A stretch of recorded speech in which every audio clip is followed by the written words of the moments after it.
সৃষ্টিকর্তা সবাইকে সবসময় সব দিক থেকে পরিপূর্ণতা দেয় না। কোনো না কোনো দিক থেকে অপূর্ণতা থেকেই যায়।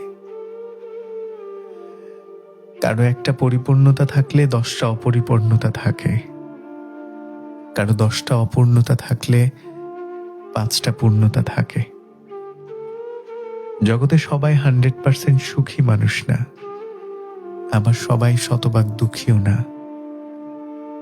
কিন্তু তুলনামূলক দুঃখী মানুষের সংখ্যায় বোধহয় বেশি। অনেক বেশি সুখী মানুষ হঠাৎ করেই সামান্য দুঃখে কাতর হয়ে যায়, আবার অনেক দুঃখী মানুষ এত বেশি সুখী থাকার ভান করে যে তাকে ভেতর থেকে না জানলে বুঝতেই পারা যায় না যে মানুষটা এত দুঃখী। Life is very unpredictable.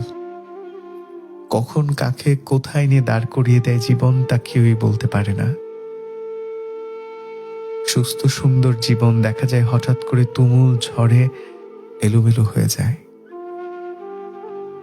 একটা সময় জীবনে এইসব ভাঙা গড়া মানিয়ে নিতে পারতাম না। প্রথম প্রথম সামান্য দুঃখ পেলেই জীবন থেকে পালিয়ে বাঁচতে চাইতাম।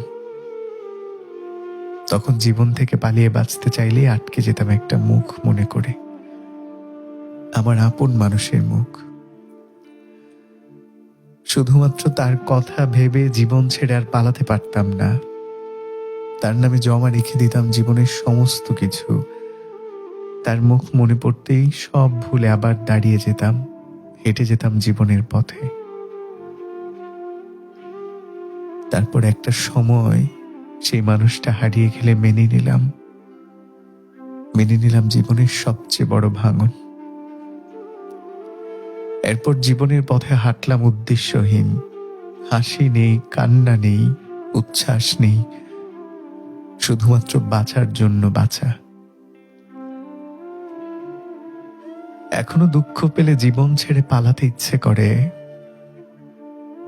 ছেড়ে যেতে পারি না।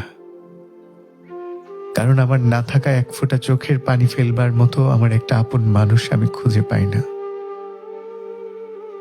যার না থাকায় তার জন্য কান্না করার মতো একটা মানুষও থাকে না, সেই মানুষের জীবন নিয়ে এত অভিমান করবার মতো কিছু নেই। সেই মানুষের জীবনে আসলে বলবার মতো কোনো সফলতাও নেই। জীবনের প্রতি তার কোনো অভিযোগও থাকে না। অভিমান, অভিযোগ মানুষ তখন করে যখন তা ভাঙানোর অধিকার নিয়ে কেউ থাকে। মানুষ তখনই সব ছেড়ে ছুড়ে চলে যেতে চায় যখন ফিরিয়ে আনার কেউ থাকে, পিছু ডাকার মতো কেউ থাকে। যার জীবনে কিছুই নেই, জীবন নিয়ে তার এত মান অভিমান অভিযোগ কোথায় কে দেখবে বলো? মানুষ তবু বেঁচে থাকে জীবনের প্রতি এক বিতৃষ্ণা নিয়ে, অদৃশ্য আশায় কিংবা ভরসায়। একদিন নিশ্চয় আলো ফুটবে, কেউ তার জন্য হাসবে, কাঁদবে, একসাথে বাঁচতে চাইবে। তার না থাকায় কারো কারো পৃথিবী থমকে যাবে, এই আশায় কাটিয়ে দেয় সর্বস্ব হারা কোনো কোনো মানুষ।